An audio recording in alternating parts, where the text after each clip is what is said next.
Duela 40 urte Suresnesen Parisetik hurbil PSOEk bere kongresua egin zuen.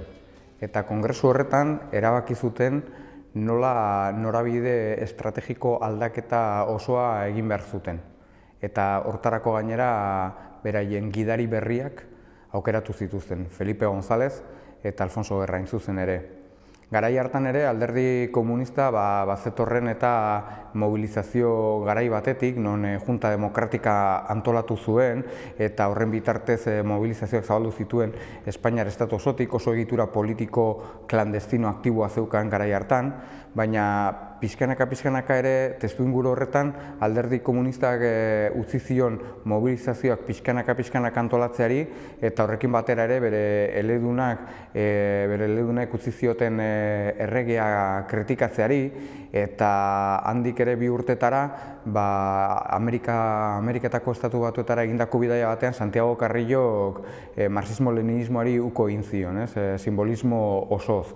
Eta egoera horretan, zalantzez betetako egoera horretan eta alderdi komunistak, Espainiako alderdi komunistak monarkia onartzea erabaki zuen eta hori zela eta lortu zuen legeztatua izatea.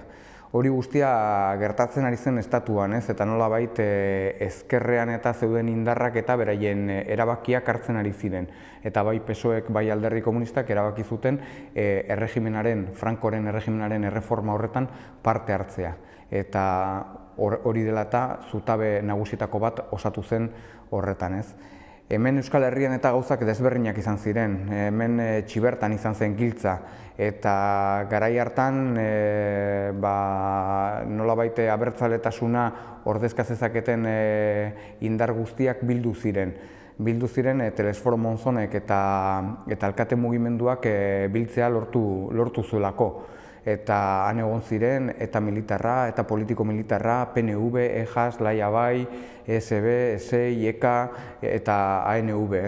Hoi guztiak eta bildu ziren eta saiatu ziren gertatzen ari zen egoera berri horri erantzun bateratu ematen. Baina ez zuten lortu. Eta ez zuten lortu neurri handi batean PNVk bere planak oso aurreratuta zituelako, eta bere planen baitan bazegoen kosta ala kosta hauteskunde orokorretan parte hartzea, eta bere helburua bazen nolabait Euskal Herriko ordezkari bakarra izatea Madrilen aurrean, Madrilgo gobernuaren aurrean. Hori dela eta argi eta garbi zegoen, beraiek gainera Madrilen egiten ari ziren elkarrizketen eta harremanen bitartez erreforma horretan eta parte hartzeko prest zeudela. PNVk ere erabaki hori hartu zuen, Francoren erregimenaren erreforman parte hartuko zuela eta beraien asmoa zen Euskal Herritarrei nolabait konbentzitzea posible izango litzatekeela erreforma horretatik beste gauza batzuk lortzea. Beste alde batetik gelditu ginen, gelditu ziren, beste batzuk bagara beraien ondorengoak gelditu ziren eta erreforma hura nolabait errefutsatu zutenak. Eta errefutsatu zuten, nik imaginatzen dut garai hartan Espainiar estatuan dilema nagusia zen diktadura ala demokrazia, baina Euskal Herriko ikuspegi batetik hemen gauzak planteatzen ari zen beste modu baten. Eta kontua zen, ea erregimenaren erreforma horrek aitortuko zuen Euskal Herria nazio gisa, eta ea gure nazio eskubideak kontuan hartuko zituen. Eta nahiko azkar ikusi zen hori elitzatekela posible izango. Erreforma berria lotuta jaio zelako. Frankok berak lotu zuen estatu burua, hori erregea izan behar zuen, Juan Carlos lehenengoa, hain zuzen, eta hortik aurrera dena lotuta zegoela erakutsi zuten. Eta horretan ere egon zen PSOE, alderdi komunistak eta beste batzuk hartu zuten jarrera politikoa. Espainiar estatuan zeuden herrien autodeterminazio eskubidea ukatuz. Hori guztia gertatzen ari zen. Eta horren aurrean batzuk haustura demokratikoaren aldeko hautua egin zuten, egin genuen.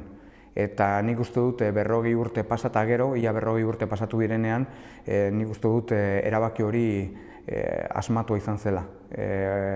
Arrazoi genuen ikusi dugulako, 37 urte hauetan ikusi dugu sufrimendu handia egon dela, xamin handia egon dela, eta borroka zoritxarrez beharrezkoa izan dela erreforma hori, erregimenaren erreforma hori borrokatzeko, kuestionatzeko eta kolokan jartzeko.